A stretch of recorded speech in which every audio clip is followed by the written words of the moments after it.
maybe moving forward, if we can confirm a day before if people are going to be on it or they're just going to opt to check it out on YouTube. Yeah.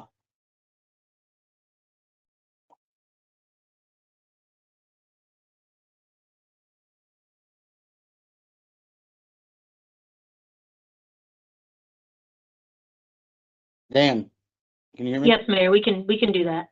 We'll make sure that we reach out to each commissioner. Hey, hey, Dan.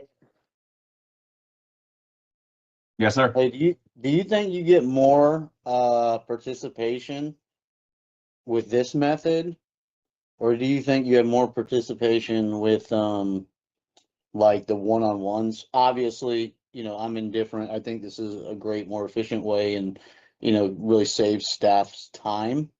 But I think sometimes there are those opportunities where we do need to meet one-on-one, and so I don't know if this is something. Should we keep doing this, or I'm a 50-50. I agree with you on wasting staff's time, because then now it's what, 5 times over. But like, in all honesty, I take this time off, and I'm a real estate broker, and I work at night from like 5 to 7. So I always block this time off. And if we know that it's just 2 of us, and I understand things happen, both Amy and Angela drive a long way in traffic at this time. So I totally get it. Just if we knew if somebody was definitely not attending, because the last couple times been kind of a moot meeting. I mean, I can go into the reasonings that we have. Obviously, you guys know it puts additional strain on staff. Specifically meeting multiple times after 5 throughout the week. We did this for efficiency reasons, but then also what was happening is we had some elected officials that things would be explained, and they were to be explained in detail.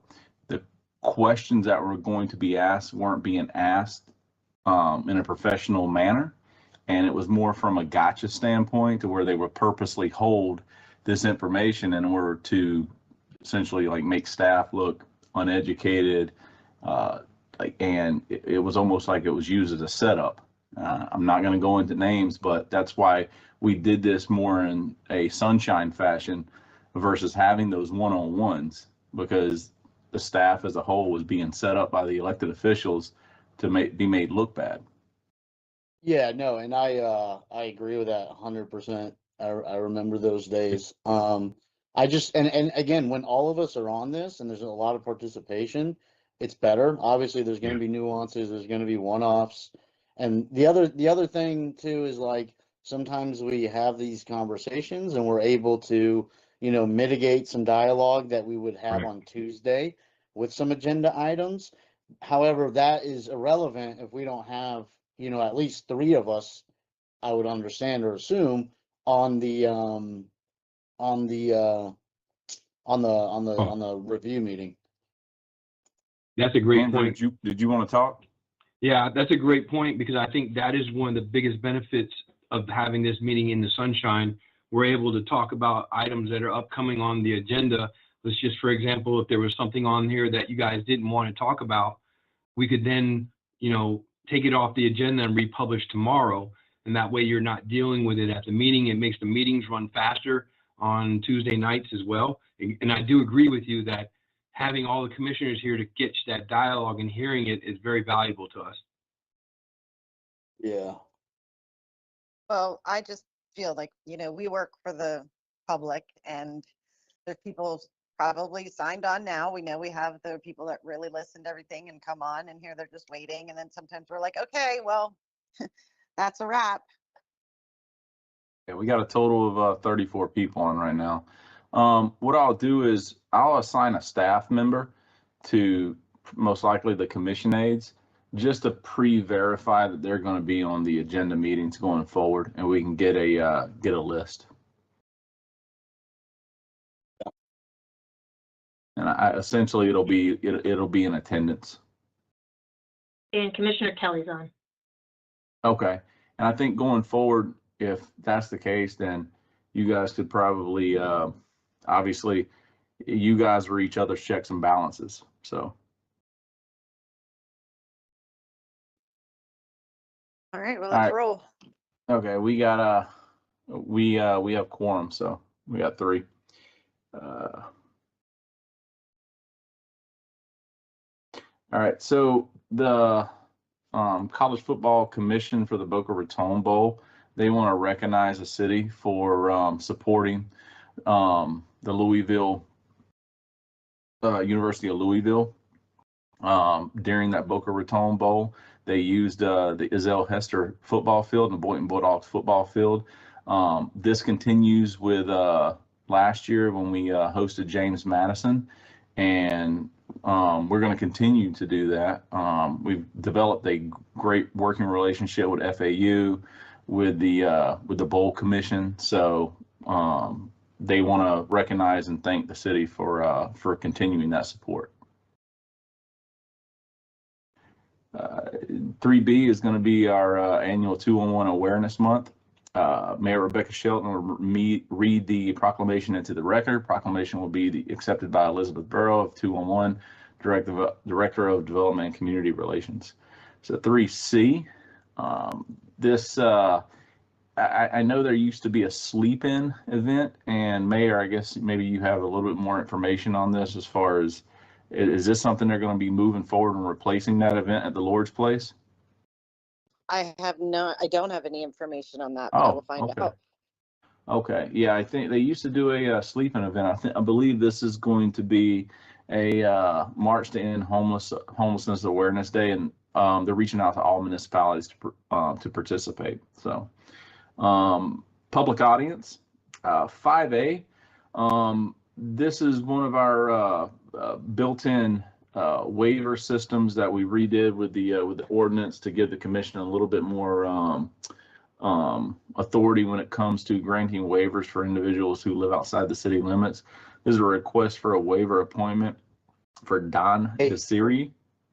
Dan, real quick, I think I have, I'm sorry, go ahead. I'm sorry, I jumped the gun. Sorry. Yeah, he's seeking a waiver for the CRAB board, the CRA advisory board, because he lives outside the city limits. And this would obviously place him on the CRA board. If you can open up B and Candace, she can go into the appointees. So real quick, I think I have, I think that I have the first one because the other 2 don't have applicants.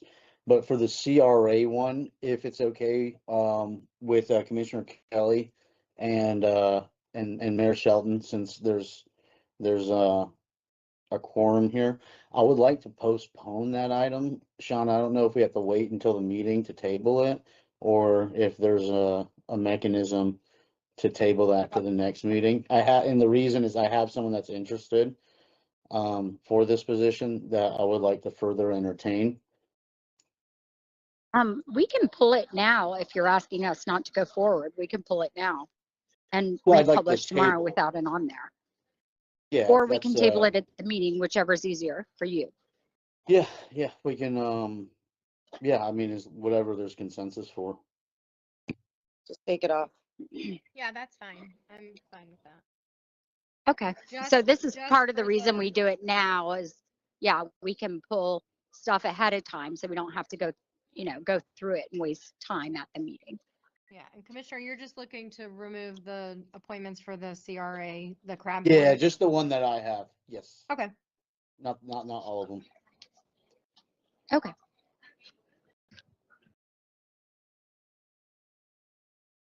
Okay. So we had an applicant for the Education Youth Advisory Board. That's a non-student applicant, so regular appointment there. And that's going to go to Commissioner Turkin. You have that vacancy to fill, only the one applicant. We also have 2 applicants that are seeking positions on the Senior Advisory Board. And so one's seeking the regular board member position, and there's an alternate board member seeking a regular position. Mayor Shelton, you have one of the appointments, and Commissioner Cruz, you have the other. I have a question about that. There's now I've heard there's like 4 vacancies on the Senior Advisory Board. And I see 6. Mark Stevenson isn't, but there's 6 open. I heard that there was Yeah. 4 open. Okay, so Mark Stevenson's doing the alternate board member. Oh, he's seeking regular. Sorry, I just saw that. Great. Okay. Ignore that. Wait, thank you.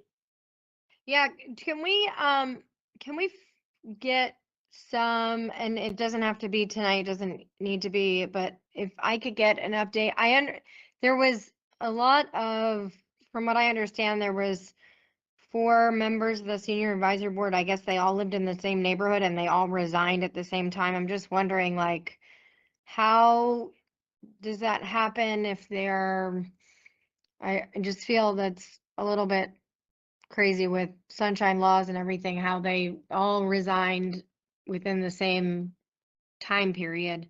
And if there was a reason, or, if there's something we need to talk about or discuss so I just. Yeah, well, like- Commissioner We'll call you Kelly, we'll get offline. with you. We'll get with you offline. There's definitely a reason for it. Okay, great, thanks. Yeah. I had the same question myself. That's why I, That's why you know the answer. Okay, yep. thank you. Okay, so moving on to consent. This is a renewal letter with our ILA agreement between the CRA for funding on the on-demand transportation service pilot program for a 1-year period. I know we would like the coastal cruiser to be working, but when I'm looking in and I'm digging into the analytics to the price that we're paying per passenger to the beach, I don't think it's cost effective for the city. I don't see the return on the city's investment. And I know we did this as a pilot program. This is our 2nd year that we're actually moving forward with it. I would ask that the commission does approve this, but in the event that those numbers do not improve, it's going to be a recommendation from myself and staff as a whole that we discontinue this program after the next year. And I know we were even looking at expanding it, but we're not seeing that. I mean, for the price that we're paying, some of the passengers could buy a car almost. And Well, real quick, so- with the revenue, so I think there's an alternative to that. I think Mhm. maybe we increase, because I believe there's a cost associated to the Yes. consumer. So Mhm. maybe, I don't know the exact details of the contract, but maybe, obviously we'll have a year to do this since we're recommending continuing, but maybe now is this discussion, if we're not seeing, the ROI we want to, or the utilization, that we discuss increasing the cost for the consumer. And maybe we can recuperate that, or at the very least, maybe that gives an ample amount of time to then help grow the program, is just a thought that I have. And again, I don't know the nitty gritty of the contract, but maybe that's something we can look into doing and increasing the fee. And I think there was other opportunities too, where we could partner with like local businesses. I don't know how far in the weeds circuit would go into with like a sponsorship program, but from my understanding, it's like a pretty flexible like pilot we can do. And so, maybe it's just increasing the costs on the consumer. And, I think the people who utilize it now, whether they're paying $1 or $1.50 or $2.50, I don't think you're going to see a drastic drop in utilization. And then it gives it time to, maybe gain a little bit more traction, is just a thought before we hit the kill switch.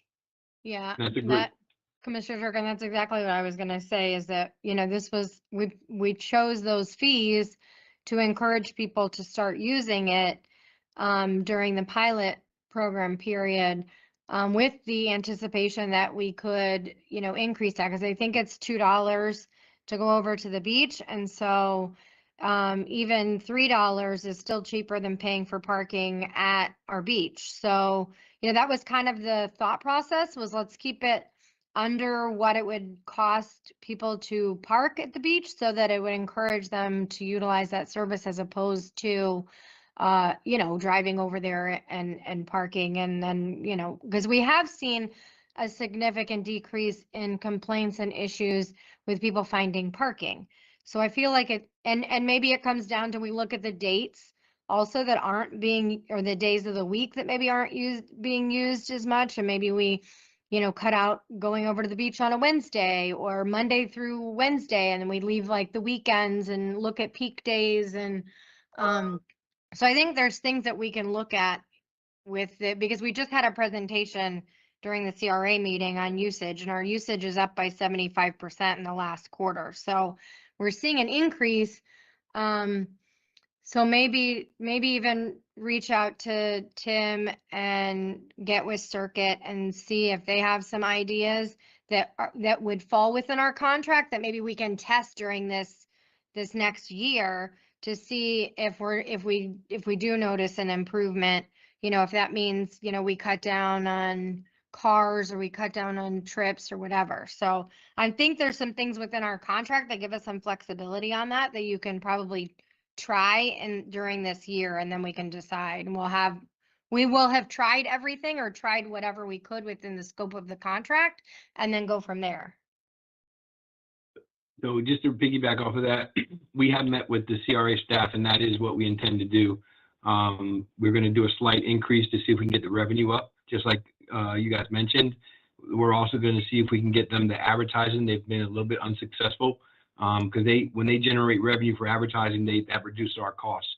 So again, I agree with everyone that we should wait at least another year. That's why we're recommending extending it for more year to see how it performs with some tweaks.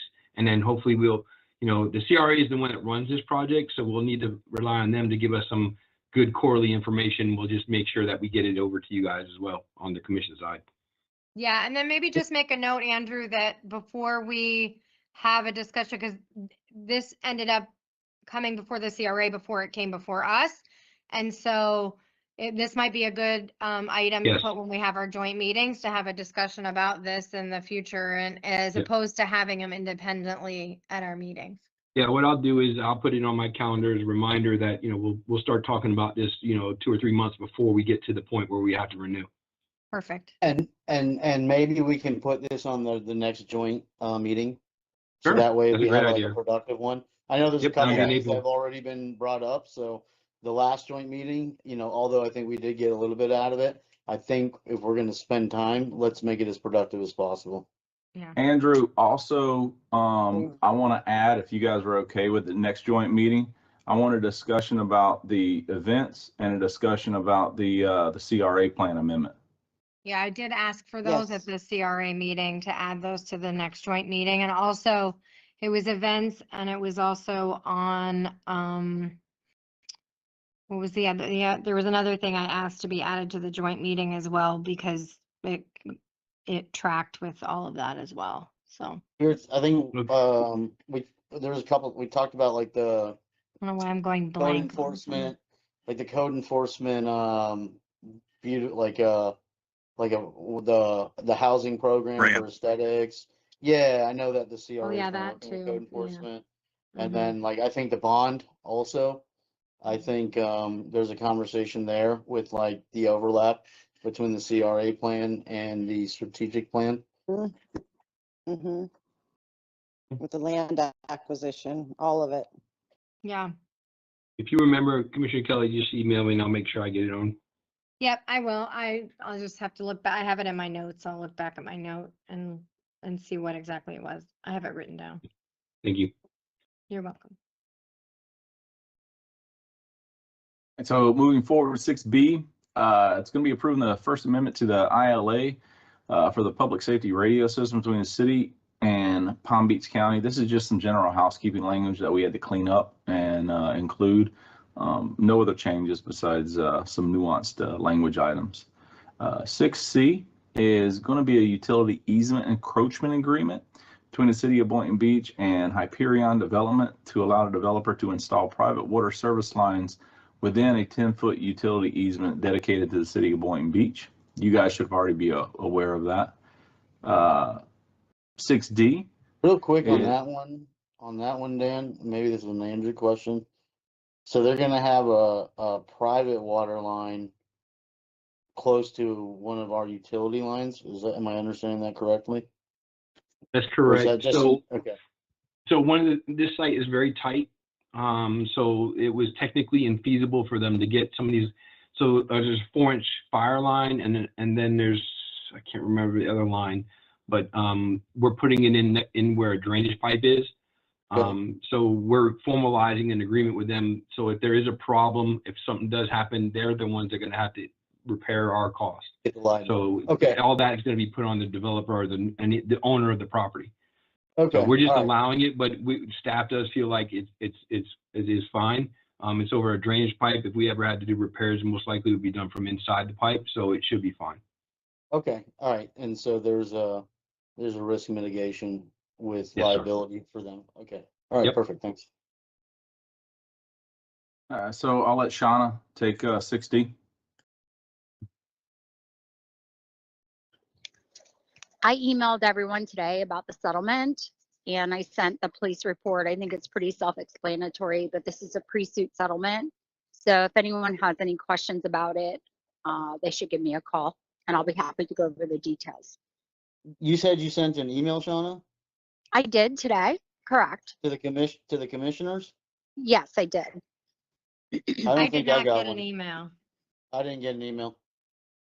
John, I Really? don't think you sent it to the commission. I think you only sent it to me and No, think I sent Adam it and to city I- commission and then I copied I- them. Oh, that's not an Okay. email address. I don't think Yeah, that goes to us. that's under That's group. an old one. That's for a calendar. Oh, shoot. Okay.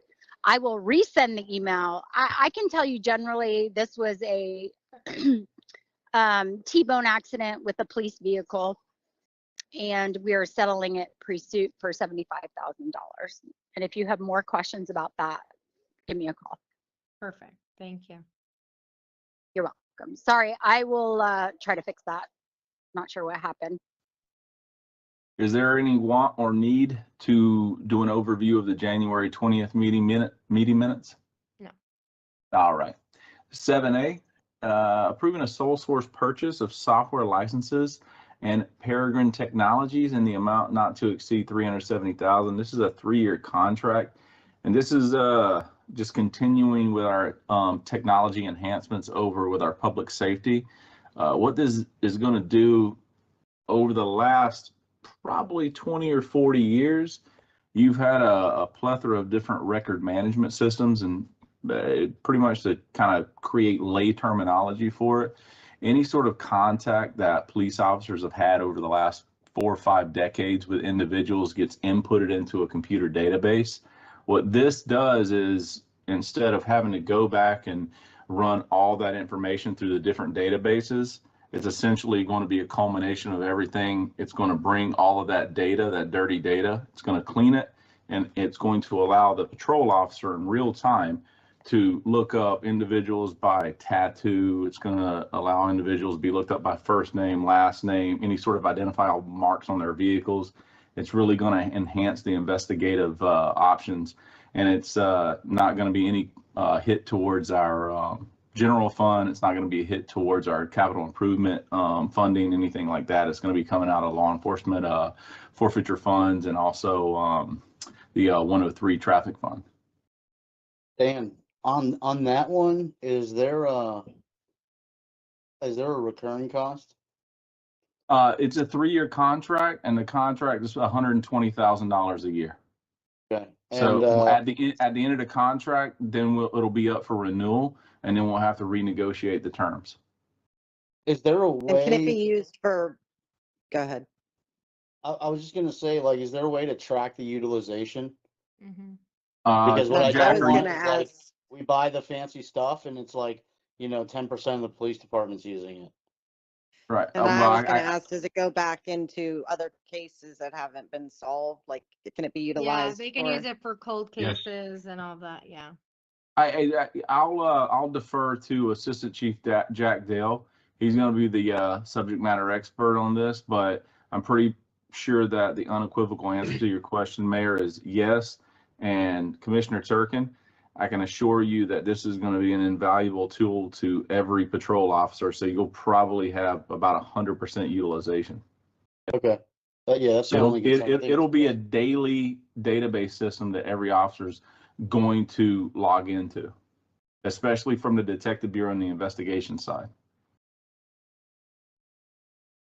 So Dan, you did a pretty good job there explaining it. We actually sat in on some crime meetings with other police departments, and it's pretty much the backbone of all their meetings. It would take, we have 3 former record management systems that go back 25 years. So it will bring in all the data from all the past records, along with all the computer-aided dispatch records and our digital evidence records, and they'll be able to search in a single search bar as opposed to logging into each separate system. And we're running into a problem now is that half the officers have less than 3 or 4 or 5 years on, so they have no knowledge of how to use these old systems, and some of them have difficulty even logging in. So allowing them to search across multiple silos in one shot is a big time saver. And it allows us to also use the data from a management standpoint to see crime trends over time and heat maps. So it's a very powerful tool. It's in place at PBSO now and in Broward County as well. So we'll be able to maybe in the future share some of our crime trend data to each other. And this is just aligning with the city strategic plan going forward.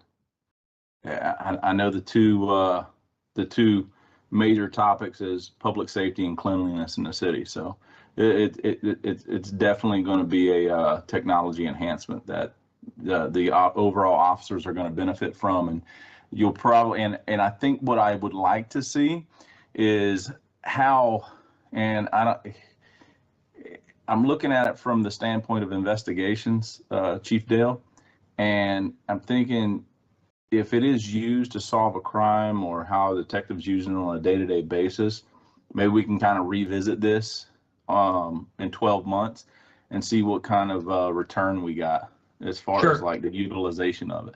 Yeah, Because absolutely. I remember databases like SmartForce and things like that came and went by the wayside. So no, point taken.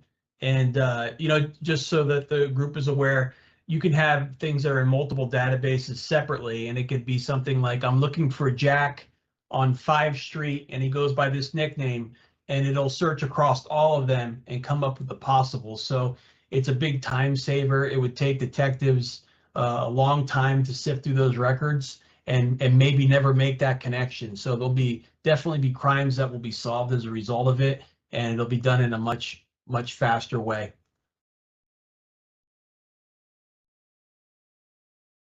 Yeah, one other question. Is this a 1-year contract with 2 1-year renewals?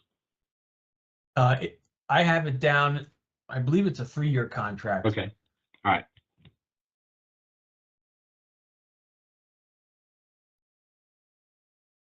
all righty. Andrew, you want to take 7B? Sure. So we recently, go ahead. And also take 7B as well for the FDOT project. Sure. So a while back, we upgraded or redid the parking at the beach in Oyer Park. We went away from the kiosk system that we had there before. We kept Park Mobile. This is the new kiosk system. We're doing an amendment. Unfortunately, the staff member who initiated this project no longer works for us. Missed the part that was acquiring the kiosk. They got the service, but we ended up installing the kiosk and didn't find out till later after the employee is gone that that was not included. So this is just amending that so that we can pay them for the kiosk, which was already budgeted for and everything. It got missed in the contract language for some reason or in the approval. So this is just rectifying that after the fact. Any questions on it? And the kiosks are installed. They're working very well. They're much better than what we had before. We've had a lot of compliments on the new technology for sure. Item 7C, this is related to our Southeast First Streetscape project. This is the project that we got the TPA grant that runs from 2nd Street all the way to Woolbright. As a part of that project and going through, because we federalized that project, there's a lot of really specific rules and requirements that we have to do. DOT typically wants us to outsource that to what we call as construction engineering inspection compliance. And that is simply what we're doing here. This is the engineering company that will be doing that work for us there. We also are needing to pull $283,000 out of the fund balance. This project was scheduled to start last year. It didn't start last year, so that project didn't get, the funding didn't get rolled over, but it did go back to the fund balance. So we're just reallocating it in the fund balance. And I believe this project is going to start within the next 30 days, I believe. I don't remember the date. Kevin might be able on, or Will. This, William, the notice to proceed is March 1st. Perfect, excellent. And then what is the time frame on that project, Will? You know? It's 270 contractual days, so I think it's Okay. scheduled to end right about the first of the year at 2027. Okay, thank you. Yeah, so the majority of Southeast First Street, and that's the road just behind City Hall, to the east of us, that road is going to be essentially you're not going to be able to transit that specific portion for probably about a year. That's for all I the definitely wanna District stay away 3 from it. individuals. So we'll probably have to do some social media posting so people are aware of it before we'll we have actually BMS get that signs get up. that We'll do a lot of project started. signs. Yeah. Okay. All right. Is Amanda Radigan on? I am on. All right, there you go. You got A, B, C, and D. A and B are related. C and D are related, correct? A is standalone, B is standalone, but C and D are related. Okay. Okay, so item A, this is related to the streamlining of the development process. This is specifically an LDR amendment for community design appeals. Currently, community design appeals are a major process, which means they go to the commission for approval. The commission historically has approved just about 100% of these approvals. And the other thing about the way it's written right now is even if a project could be approved administratively, if they need a community design appeal, the entire project goes to commission. So in an effort to streamline that process, we are creating 2 tiers of community design appeals. When they go with a minor project, the community design appeals are minor. And when a project is major, the community design appeals will go major. Is there any questions on A? Okay. Item B is actually a comprehensive plan text amendment. This is a policy item. It is not a regulation item. So it's much briefer. It is basically the addition of a policy that allows the city to create an payment in lieu of conservation program. And it doesn't create the program, it just allows us to possibly create a program. The creation of the program would require an LDR amendment. But the idea behind this policy would be to create a funding stream for maintenance of environmentally sensitive lands. Currently, the city doesn't have a dedicated funding stream, and this would be one way that we could do something like that. There are a couple of examples of cities and Palm Beach County that have very comparable policy and programs. Are there any questions on B? And Yes. real quick for the so because we don't have like that plan, and my guess is that that funding source would go into a pot of money for this purpose. Where are those funds allocated in the meantime, or are they just held as a line item or placeholder and can't be kind of touched Yeah, so until we this, develop that type of thing? And exactly. if in So the we case actually, that wouldn't happen, like, and again, this is just a what if, what happens to those funds? right. So this actually just creates the policy. It doesn't create any regulatory framework. So we actually couldn't collect these funds just based on Gotcha. this amendment. The next thing, once the city commission approves this, staff will work on creating the actual program and the regulations that would govern how that money could be used and what happens with that money. Essentially, it would be maintenance of environmentally sensitive lands. It could be the purchase of environmentally sensitive lands and any kind of related items to further conservation.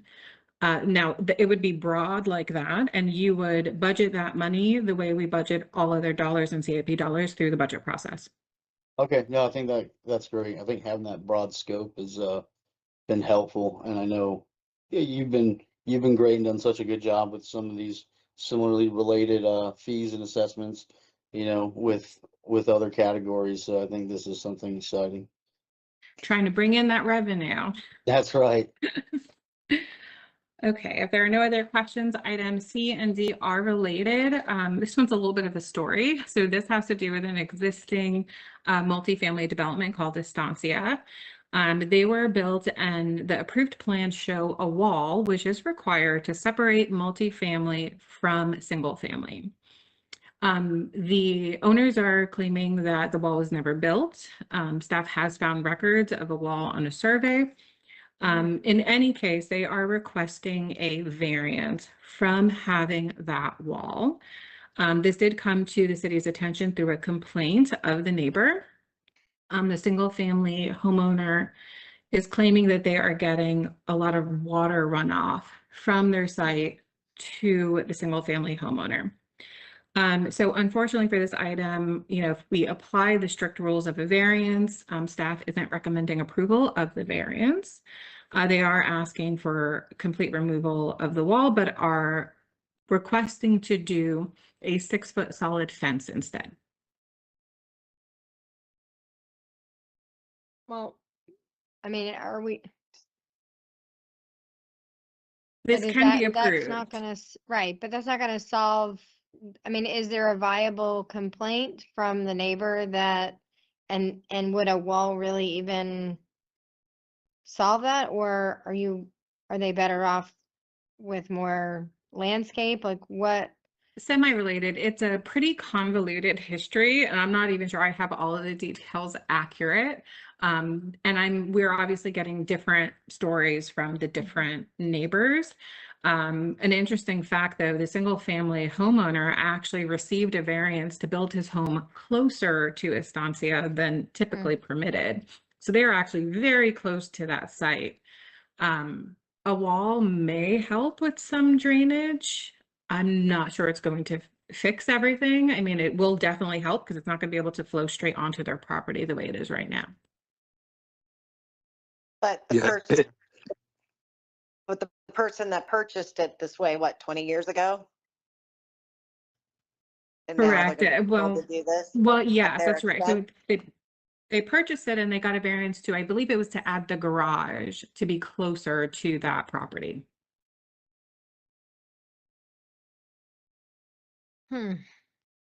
Yeah, this is a difficult one. I will say that there is a valid case for a variance. If we apply the strict rules and criteria, it's not, we wouldn't consider it a non-self-imposed hardship since it was required and it was on the approved plans for the site.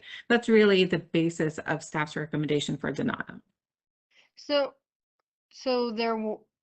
we haven't been able to confirm whether or not a wall was ever built, or it was built and torn down, or what It depends who you ask. We do have a variance. I'm sorry, we do have a survey that shows a wall on it. So we were saying that there absolutely is evidence that there is a wall and it was built. The applicant and the attorney for the applicant, it has been adamant that it has never been built and it was a mistake on the surveyor's part.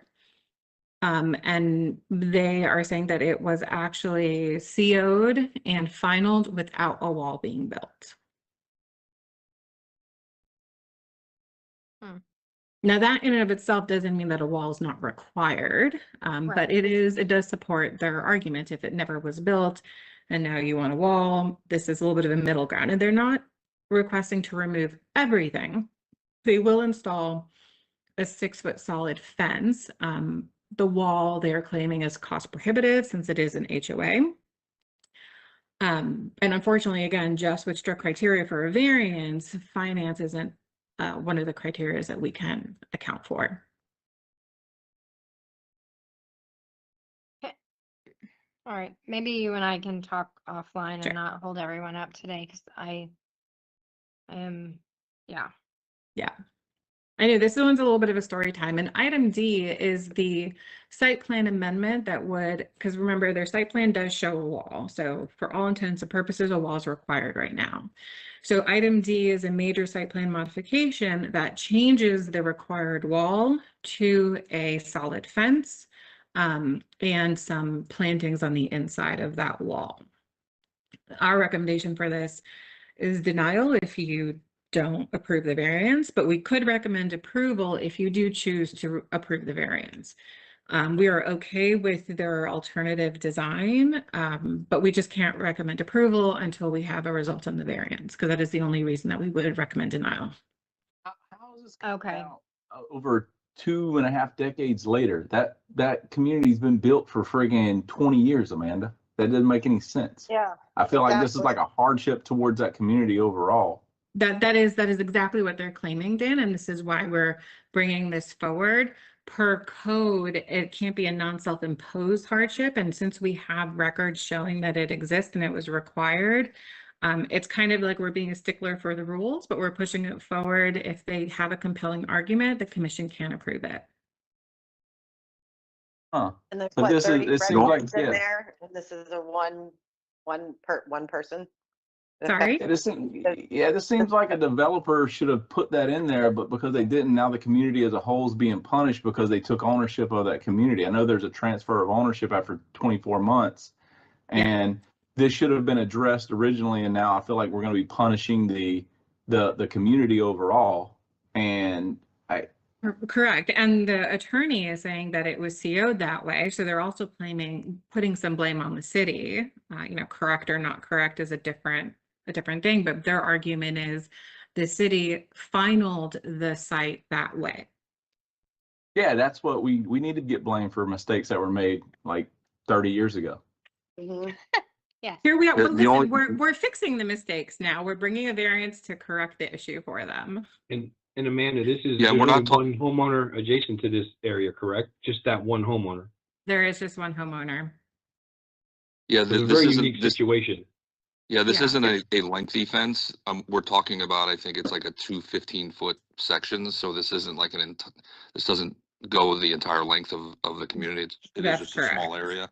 And in any event, we can address if I don't believe we've verified the runoff water, but should in the future, whether there's a wood fence or a wall there, we would require remedies there, whether it be a berm, something. All properties need to retain the water onto their property. So whether this is approved or not, that issue can still be addressed. Okay. Okay. That was kind of one of my concerns, was if there's truly a runoff water issue, are we causing, okay, thank you.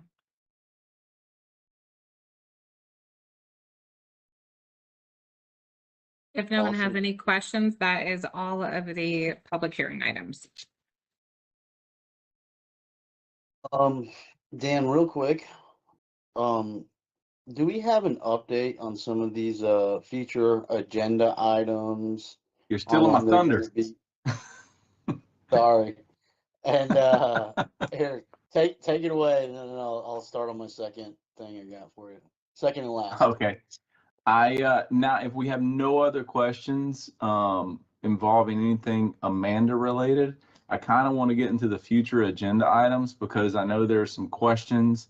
I want to go over and see if there's an appetite for maybe removing some of these items that I don't feel like we've been given an appropriate direction on. Some of the things have lingered out there with no real course of action. And some of it's monetary related, that it would cost millions upon millions of dollars to try to get some things done. So I'm going to go through each item, and if you guys want to stop me at any point, just like stop me, and we can go into a little bit more in-depth discussion. So with 11A, I'm not going to really go into that. We just gave Andrew quite a bit of content that we want to discuss in the future. So item 11B. We've had some interest from a developer on combining some of our properties, and I know kind of a sore spot, and Mayor, you had brought this up, and Commissioner Turkin, it's Eastside District 3. So what happened is the CRA was so polite to give us the women's club and not enough money to appropriately repair it. So we've had the women's club now for quite some time, and we just didn't have the actual revenue and the funds to do the appropriate repairs to make that a viable venue space for events. And what we've done is we've got some interest from a developer as far as like maybe exploring a unsolicited bid with a P3 option, and having a public-private partnership to where there is going to be a public use for the space. And there's two aspects of this. One is going to be the revitalization of the women's center. The second is going to be the complete demo and remodel of the senior center. So those seniors out there that don't have access to an HOA, like you see in Sterling Village and Leisureville and things of that nature, those that live in single family residences, they'll have a place to go. And I don't know, those of you who have visited the senior center, it's in a dilapidated condition and it does need remodeling. And what we were looking at is maybe incentivizing some workforce housing or some senior housing and combining those two properties to kind of go forward with that. And we haven't presented anything as far as like to the public, but that's just something that we have had interest in. Andrew, do you want to kind of chime in here as far as any of the in-depth detail that you've had regarding that project? Yeah, so we did meet with a developer. They asked us for a scope of what we would like to see in the project. They are actively working on it right now, so we're hoping to see some kind of a concept drawing, and then we're expecting them to probably submit an unsolicited proposal to exactly what Dan said, is basically renovating what we have there and then combining some type of housing on site. So that is we're waiting for. Hope to have it very soon. Yeah, I remember us buying that property with the CRA hats that's adjacent to the senior center. So it makes me like think of something else, and maybe we incorporate that into the joint session. Is like the properties that are under different ownerships between the CRA and the city. If we want to maybe look at those that are adjacent to each other and want to start any potential transfers or anything like that, I feel like we could help mitigate time on any projects by having those properties under the same, I guess the same ownership, whether it's the CRA or the city. I know there's been quite a bit of historical context of transfers between the city and the CRA. And so maybe it's a good practice beforehand to take a look at some of those properties and get that conversation going as we move into, really like a comprehensive plan, amending any LDRs, and, anything that we'll do on the CRA end. I think it's important too, because in my opinion, up until recently, the CRA and the city were at a Y, operating at two different directions and not parallel enough to benefit from each other. So I think that this is the time that we start aligning a little bit of the vision of the city collectively.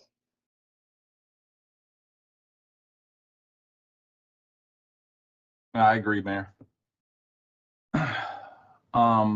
There's no other questions. We'll move forward to 11C.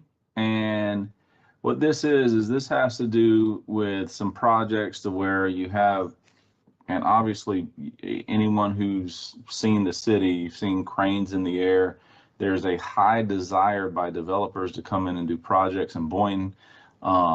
And that's partly obviously due to you guys and like the kind of atmosphere and environment you fostered, and you created an environment to where there's a need and a want to invest in the city. And so some of the issues is there's always short-term pain for long-term gain when it comes to doing these big projects. And a lot of the times it's the early morning cement pours with the vibration and the noise and things like that. We've all got complaints from the residences, and I feel their pain. But again, once those projects are completed, then it's going to enhance the area. It's going to enhance property values. And this is one of the items that I would like to see the commission remove. I don't think that it's fair towards developers as far as having to develop an alternate plan to come in and do these early morning concrete pours and things of that nature.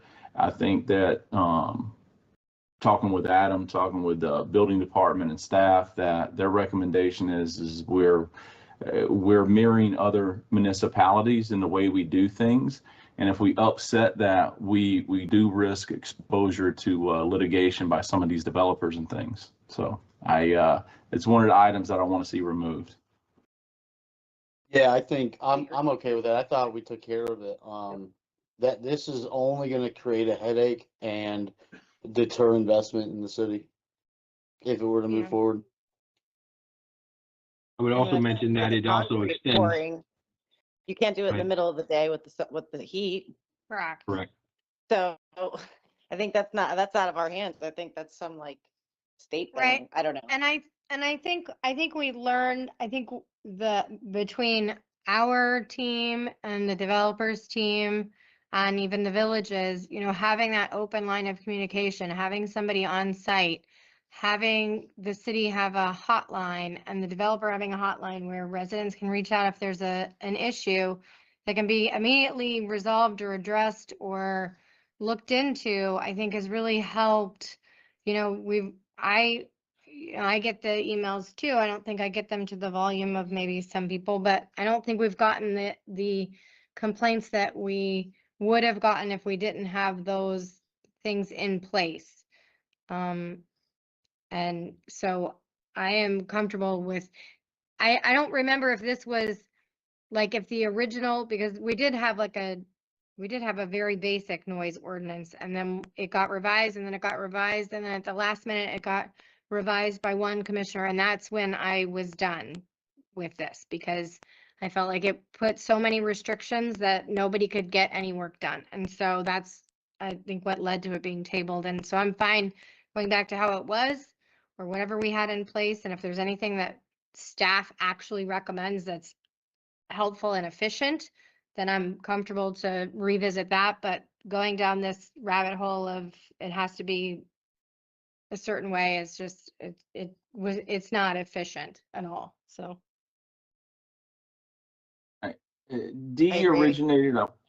Okay, so we got consensus to remove C. 11D, this originated from a complaint, I want to say from Gulfview Harbor. And Andrew, you can kind of speak on this project. I can't really remember what it was. Do you remember? Yeah, it was an addition to a single family house, or new house. I think it was addition.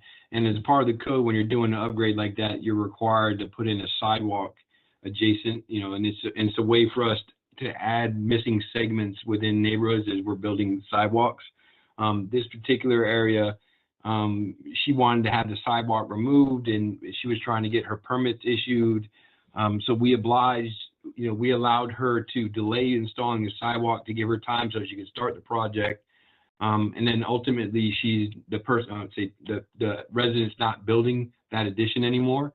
So this is something that we already have in the code, that if they decided they didn't want to build the sidewalk, they could do the in lieu fees, and then just pay in the fees, and then you don't have to build the sidewalk. And then we would use those fees to build sidewalks in the other places or in any other missing areas.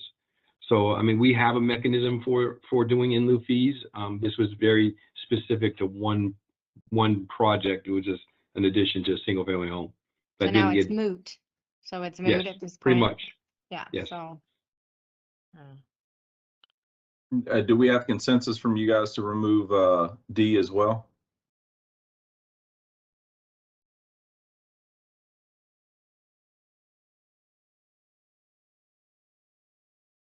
Fine by me. Yeah, I mean, it's not my item, so I don't know if you want to Yeah. check with the commissioner whose item it is and just double check. But I mean, if it's moot, then it doesn't, I mean, it's not applicable. Yeah. Just Yeah, I remove agree. it. I think courtesy call is good. Okay, Andrew, can you reach out to Commissioner Cruz tomorrow? Yes. Now, if that commissioner is fine with it being removed, do I have consensus to remove it? Yes. Yes. Okay. All right. But don't Thank you, you guys. already have it? It's Yeah. We do, but Yeah. we're just going to be respectful, and I'll give her a ring, and just let her know, because it was an Yeah. isolated complaint. Right. So the next one is a beautification board, and I kind of want to keep that item, and I want to bring it later on for a discussion from the commission. I know when we started the beautification department, I want to say 2 years ago, it massive success, and we've seen a return on that. So the issue is when we create a beautification board, a lot of times we're constrained monetarily from what we can and cannot do. But some of that, if you have a dedicated board that can kind of brainstorm and create maybe some ideas that we can go out and we can look for grants and things of that nature, especially since we have a Thorn Run, which is our federal lobbyist. There's no matching funds to that. Those funds are 100% funded. So we could actually look for some sustainability grants and things like that if we get some ideas from the beautification board. I'd kind of like to see that one stay. Yeah. I And think it's also, important it I mean, I stays. envision like that beautification board could plan cleanups and I was just do thinking that. things like that that are more, you know, Yeah. I mean, it is voluntary, but at the same time, like if that beautification board, those people are going to want and be, you know, be those kind of cleanup people. So, I mean, that's what I envision, is that if we have a beautification board, it's not just somebody who wants to sit inside and talk about how we clean up trash. It's going to be people who want to go out and pick up trash. So I envision that board would plan different cleanups in different districts and rotate and look at problem areas, and, you know, so I feel like that board is more going to be more of a hands-on board than just sitting there meeting once a month and talking about what the city can do, because we have code enforcement, we have our beautification team, we have staff that's doing that. We need other people to support us and staff with really doing those enhancements. And like you said, looking at grants and looking for those different opportunities that are out there, looking at different organizations that, like the garden club or somebody else, that would donate to plant some bushes and plant a butterfly garden and things like that. Like that's what I envision this board to kind of spearhead and really be a supplement to what we are doing as a city. So let's iron down a specific meeting to bring that discussion, Andrew. Yeah. Tonight. What ideally, like, would you guys want to see this come sooner, before the summer legislative break? You know, would have liked it to see, you know, have it come before us 6 months ago, but you know, here we are. So Got a lot of think- things going on. Yeah, I know. It can be done before the legislative break. Yeah, Yeah. for sure. I think Commissioner Kelly brought up a couple really good points. And one thing is, like, I know a lot of times with some of these boards, like we set like requirements, right? And I'm not, you know, really focused on the individuals that sit on that, but maybe there's a requirement where we have, you know, a nonprofit that we've had, you know, pretty good faith and collaboration with, like Habitat for Humanity, or another nonprofit sit on this board to help, you know, essentially maybe fund, coordinate some of these quarterly cleanups, something like that. You know, we talk about Tommy Isabella. He's done a lot of stuff with the parks here in Boynton, you know, just straight volunteer work. And I think this is a way to like personify the initiative we're trying to do here.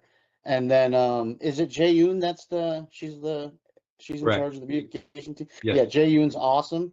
And is. so, you know, I don't know, she sits in on this too, you know, and maybe, and like, obviously the thing to consider too is like, it takes staff time, we have to publish it, all that. I'm mindful of that. So I don't know how often they need to meet, but if there's, you know, super engaged residents like Tommy or Miss Hoyer, you know, that have a lot of good feedback, you know, maybe it's scheduling those meetings, you know, in lieu of, or in addition to, you know, this board with, you know, staff members like Jay Yoon, right?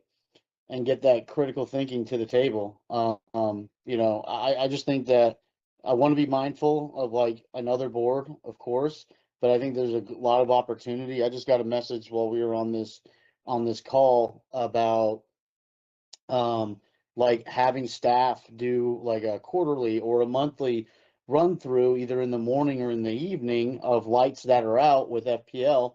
So like Commissioner Turkin doesn't have to do it all. And you know, you could have someone just go around Chapel Hill or the West Side, you know, anywhere where there's street lights out, they can just do a patrol, take an inventory, right? And then submit those tickets, right? Because I've been doing a lot of that because a lot of people don't know how to do it. So if we could have that as a part of the beautification team's tasks, I think that's a very simplistic thing to add to that role that would make a huge impact, and then also lessen up the burden for our residents. And then, you know, I don't mind doing it, but I can only do so many. And they are doing some of that now. I don't know how regularly we're doing it. I know that they do it. They have done it, and they've been working with FBL. I've seen it, but I don't know if they're going out, you know, weekly or monthly. So I'll circle back with Jay. How about the first meeting in May for the beautification board? That gives us time to bring back some how it would look and how it could operate with some, you know, highlights. Maybe we can add that to the joint meeting In April? since those things kind of overlap. Yeah. Okay. I think we could do it. It wouldn't be a bad idea. Go ahead. No, I'm sorry. Go ahead, Mayor. I'd like a timeline of like what the light up timeline is too, because I know if you say people are checking on it, and this is more of a question, are they out, you know, at night? Are they out at 5 in the morning? You know, are they working those hours to even assess this problem? Yes. Yes. Yeah. So So that's typically why what we do is at 5 in the morning. Yeah, typically what we do is we'll have staff either stay late or come in early and flex time, and then have them tag it with caution tape and go back and get down the poles. We do have an app on FPL that if you're there with the app, it can actually tag it with the geolocating. So that is stuff that we have. I can tell you one of the problems that we have is FPL has 40 days. Like typically when you put it in, you'll get an email back saying, you know, within 40 days, this will be repaired. So that's part of the delay. And I've had conversations with FPL about it. Some of the light fixtures that they put in when we converted over to LED were from China, and they've been failing. Just the plain and simple of it. So it is a problem in the city that we're working towards. And I'll get with Jay, and then maybe we can, like, I think maybe we do it at the joint meeting. I think that's a great idea. And then maybe we'll have Jay come to the meeting and can talk a little bit about the lighting too. Yeah, she's a hard charger. She's great. So is the 14th joint meeting work for everybody for that discussion? Yeah. Okay. All right, so item F, I want to stay. It's Dan, obviously you're staticky. Start talking now. Can you hear me now? Can everyone It's hear all me? staticky. It's all weird. Breaking up. Huh. It's been fine until just now. Maybe mute and unmute or You something. got any metal on your wrist? Yes. Can you guys hear me now? Still staticky. Andrew, can you take the rest then? Sure. You want to come in my office? Yeah, I'll step over to your office. Watch it be still staticky when he goes to Andrew's office. Right? I heard that. See, it's even, he should have muted his mic because it's still staticky. Ow. So the next item that I think that's on here that Dan wanted to talk through was the discussion regarding the additional for future cemetery. This item I do want to, I think Dan would like to see this one still on here. We are working towards that. We'll hopefully have the Sarah Sims project come to you with either the first or second meeting in March for approval, so that we can start that project. We still are looking in it. I know that the incoming commissioner, this is a very hot button for him as well. So I do think that it makes sense to leave this on there. I would like to change it from a discussion item to more of a, we'll bring back some kind of a plan or like some kind of idea of how we're going to accomplish it. Yep, leave it on there. Yeah, that's fine. Item G removed. Item G, we're going to wanted to remove that Yeah. item. Yep. That was resolved, right? Yeah. Yes, correct. That was an isolated incident. Yep. Yeah. Item H, the code, we're gonna keep that before, and we're gonna reach out to Commissioner Cruz on further direction regarding that specific item. I know both Adam and Amanda has requested additional discussion. That seems to be a scheduling conflict, so I'd recommend leaving that item. Item I, the task force regarding the building and code requested by Commissioner Turgan. I want to say that's a fairly recent item. That's going to be, it requires some in-depth discussion, maybe even a workshop to try to get through some of those, because we're talking about peeling back some of those sustainability requirements that businesses are being forced to enact. And I can remember the plastic molding business that we helped over on Industrial Ave. One of their things where they were being required to put in bushes that cultivated butterfly reproduction, and you gain so many sustainability points, and businesses are having a tough time trying to navigate things like that. So we're definitely going to need that. That's going to be a robust discussion that we're probably going to have it maybe a workshop to get through. Well, I think like, what would that workshop look like? I think the workshop looks like, all right, who do we want on who do we want on this task force? I don't think that's going to take a few hours. I think it's just key stakeholders. And I think the other thing to think about too would be, and I think this kind of goes into our comp plan and LDRs and everything else we plan on discussing, is like the key, like, there's obviously a healthy balance of sustainability, right? I think the key here is not to mandate, but to incentivize.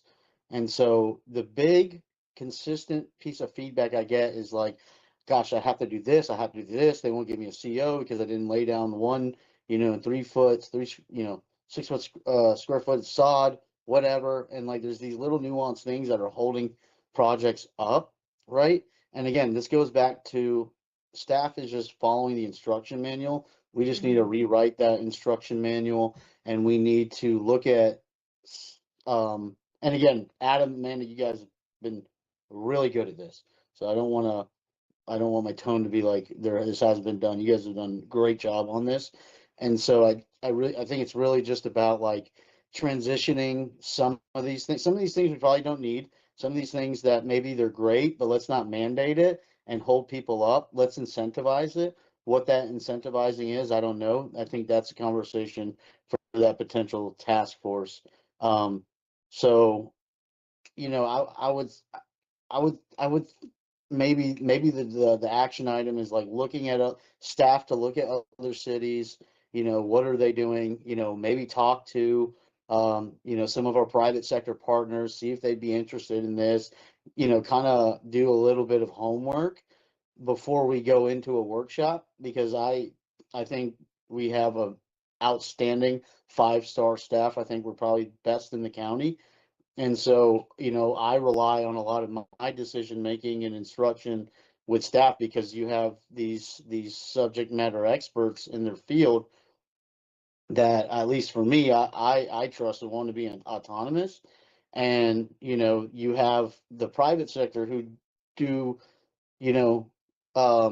projects, some similar, some different, across different municipalities, but can see the differences with the code and how other cities collaborate, or cooperate with them.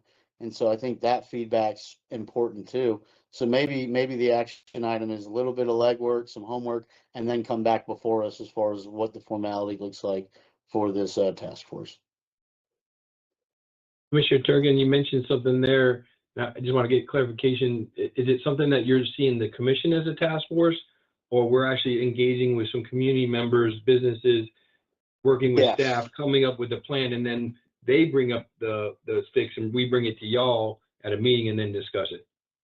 Yeah, I think that's great. Okay. Like doing that. So then we don't need a workshop. Then we don't need a workshop. Then we need to talk about creating the actual committee or task force, and then what that rules and meeting looks like. And that's something that we could bring back to you pretty quickly. Yeah, we can. Yeah, or even like, let's talk to these people. Hey, they're interested. Yeah. Hey, here's what we think. And give us options. We vote. we don't vote, or we, you know, provide some feedback, move forward, and then boom. You know, they have a lot of good feedback, because I hear a lot of stuff from smaller contractors, from developers, from people just doing these simple, easy improvements on their house. And so I think when you have a stakeholder from each of those categories, that's where you're going to be the most effective. And I think there's a lot, you know, we get a lot of like concerns or complaints, so to speak. And so I think there's a lot of people that would love to share some feedback. Okay. What I'll do is, Yeah, we have, go ahead, Dan. Go ahead. no, so I already have a list, a personal list of some of these regulations. I think, you know, what I would recommend is maybe changing some of the verbiage on this future agenda item, to make it more focused on land development regulations, which include like our engineering standards, our planning and zoning standards. Because how it currently reads now, it appears like we're going to create a task force to address building code issues, which is not something that is necessarily within our purview. Right. So I think we should probably update that language.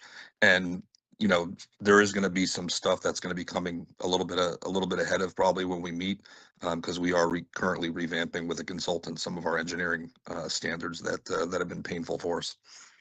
Awesome. And again, and like maybe that's like staff too, right? Like maybe there's someone, you know, in mid-level management, or, you know, in building and development, that's like got a lot of good ideas, and you know, this is something they want to get involved in too.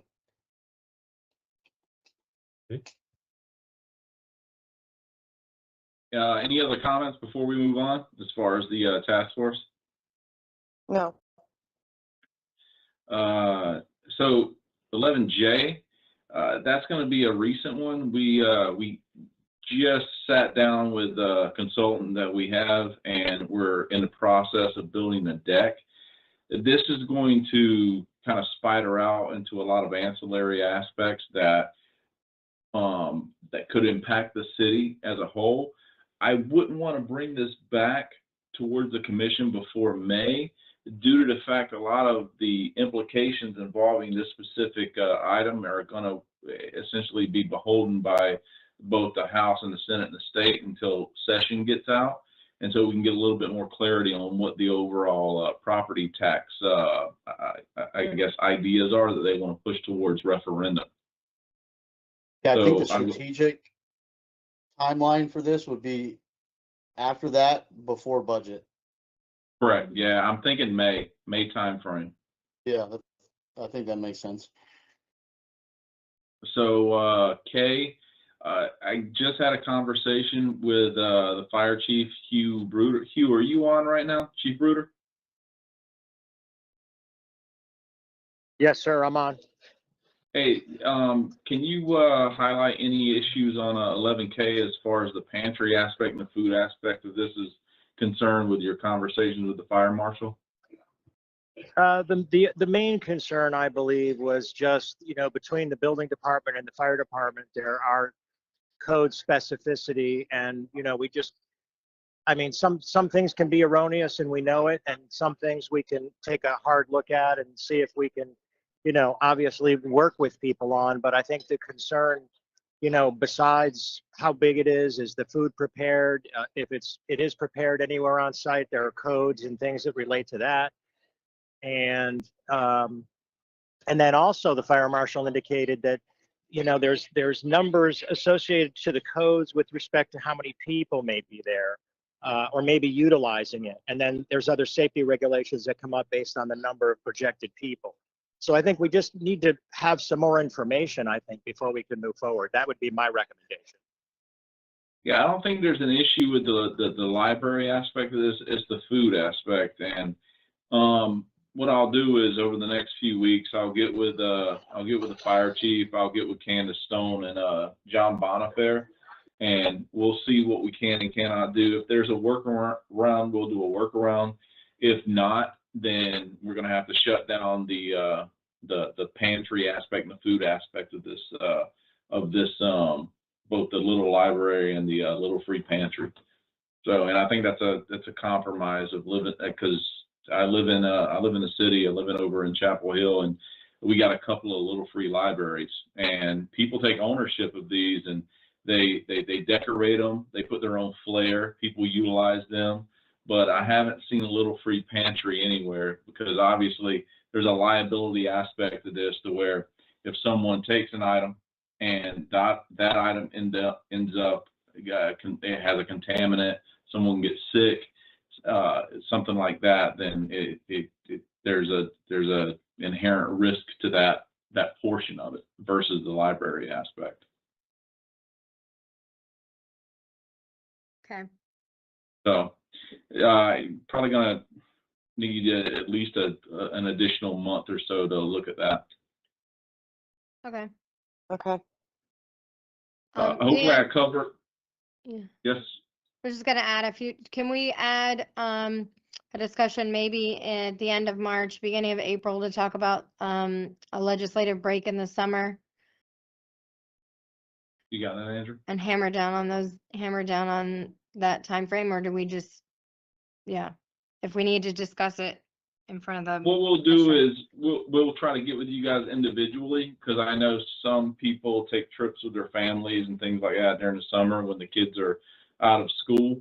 So I will also go back and we'll look at what last year's are, but people's plans change. So we'll get with you guys individually and try to iron down some dates, because I want to see overall, maybe if we can get everyone on the same page to where they're actually going to be traveling or going to their destinations with their family at the exact same time, then I'll probably be a little bit more palatable and we can bring that back.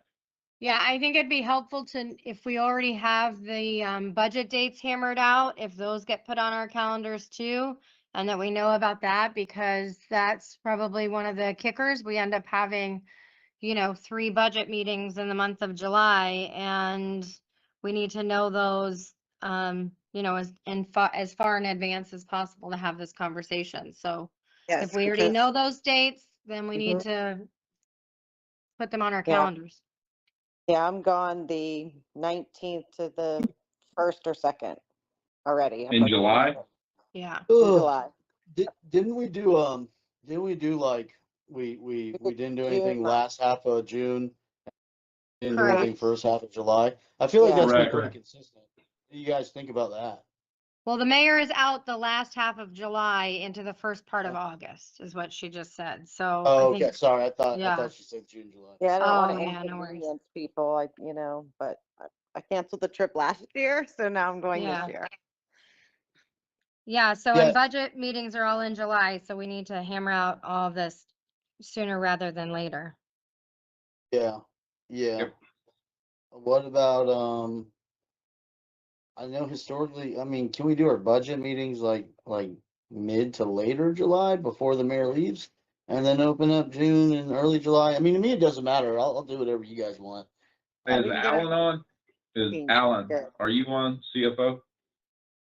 He was. Okay, I don't hear him chiming in. So what I'll do is I'll get with Alan and I'll see what it looks like. I know we're doing our kickoff session next week. Yep. For the budget year for 26-27. So once we get through that, we'll have a little bit more information. I know we got to get you guys your annualized budget books, and we want to give you guys, make sure you have enough time in between our workshops that we plan. So we'll make sure we get you that information as soon as possible though. Oh, yeah, never mind. Hold on. We pulled up the he sent a draft already. So it looks like Monday, July 6th, 2026, that's the first opening workshop. Wednesday, July 8th is going to be the second, and Thursday, July 9th. Now, here's my ask of you guys. You know that. Yeah, hold on real quick. Wait, what were those again? For clarification, I have July 6th, July 8th, July 9th. I'm assuming we left July 7th open because there's like a CRA or Commission city meeting. meeting. Are those We Commission have times? meeting. 4 meetings in a row. That's insane. Yeah, can't- are we I feel like last year we crunched it into like a day and a half. Yeah. Well, we did that. We did that because, can you pull the meeting back up for me, please? We did one day and one night. We did that because we didn't do the evening. We did a full day session, if you guys remember. It Yeah. wasn't just how Yeah. we did it in the evening. Right. So if you allow us to schedule things during the daytime and you can make yourselves available, we can get through it in probably a 6 to 8 hour session. Yes. I'm Hey, Ellen's I'm on the a- call, by the way. I'm here. I mean, I'm fine The doing a alternate- one all day and then we did one at night and that was plenty. Yeah. But I Yeah, can't, I mean, to have a Yeah, the CRA Monday meetings. all day, a No. Tuesday night and a Wednesday night or a Thursday night, that's a lot in a week. Yeah, and it's a whole week of night showings. And yeah, the way we Right. did it last year is we scheduled one full day and then we Yes. scheduled 2 additional evenings. And we didn't and- use the second evening. We only We did used not one. use, we were able to get through the budget year in one session, correct? That is correct. So is that the same thing here? And Monday's the full day, and then the other 2 are the evenings. Okay, so it's Correct. the same thing. Got it. Yep. If needed. All right. Yeah. Okay. Yeah, the That's what I secondary, thought- I the always secondary thought it was days 3 are as full needed. days. Yeah, I thought it was 3 full days. I'm like, I know we did this better before. And then we could take the all right, first and so- second So week like, and the first week what of do you July. guys think about? I'm flexible. I'm willing to work with my colleagues. So, and I don't, I'm mean, it's good with Monday. whatever you say. Monday's good with me.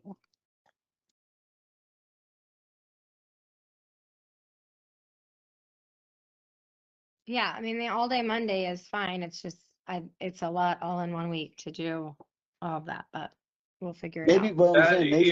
maybe- That's a worst case scenario. Yeah, but do we have the ability? Because I'm just thinking, like, the mayor's leaving later in July, and if we wanted to, and they quote me if I'm wrong, I think last year we didn't do much in June, and Right. maybe we push back July to more mid-July. Then that allows for a break in the summer a little bit, and then or we just push things in the middle, and then we open up that break for July, end of August. I'm just trying to think. for you Andrew guys. had an idea. So that would work. I just mentioned to Dan, you have a CRE meeting the 14th. Yeah, So we could start the 13th, CRE meeting the 14th, 15th, 16th, instead of doing it in the week of the 6th. And then you could take the last meeting in June off and the first meeting in July off. well, could we do though? Well, but that doesn't help Rebecca because Rebecca's gone the Yeah. 19th of July through August 2nd. So really, we would be not having the second meeting in July and possibly the first meeting in August would be then the meetings that we would end up not having. My thought would be, and then this is my concern with doing them back to back to back, is that depending on, and maybe we may have this discussion after session because then we'll know what we're talking about. My thought is if we're going to have an all-day budget, are we then going to have enough time if we're really having to cut things and really have discussions on what's important and what's not and revamping our entire budget?